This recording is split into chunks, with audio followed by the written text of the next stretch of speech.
Hello बच्चों, let's see question. A set of vector a1, a2, a3, b1, b2, b3, c1, c2, c3 is said to be linearly independent if and only if a1, a2, a3, b1, b2, b3, c1, c2, c3 not equals to 0. Otherwise, the set is said to be linearly independent.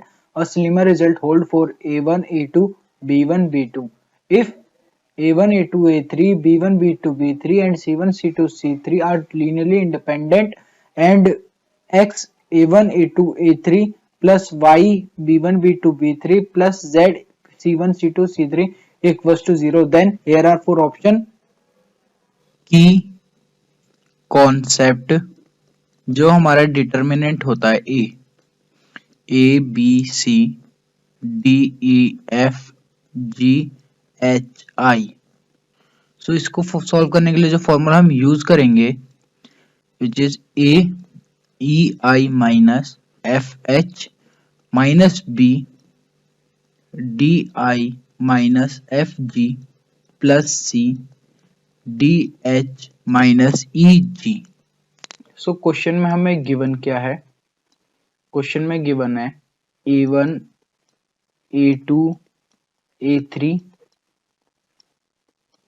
B1, B2, B3 and C1, C2, C3 are linearly independent and हमें given है question में X A1, A2, A3 plus Y B1, B2, B3 plus Z C1, C2, C3 equals to 0.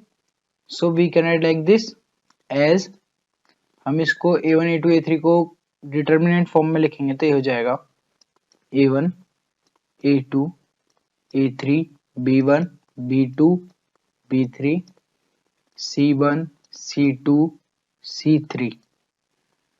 According to question हम इनको लिख सकते हैं A1x plus B1y plus C1z equals to 0, A2x plus B2y plus C2z equals to 0, A3x plus B3y plus C3z equals to 0।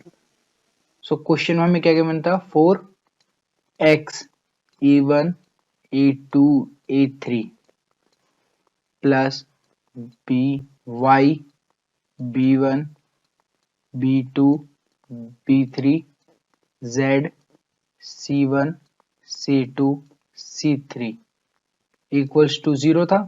सो हम ये कह सकते हैं जो हमारा x क्या है इक्वल्स टू होगा y के, y क्या इक्वल्स होगा z के और z क्या होगा equals 0 because A1, A2, A3, B1, B2, B3 and C1, C2, C3 are linearly independent.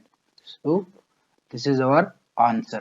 So option B is the correct answer. I hope you all understand. Thank you.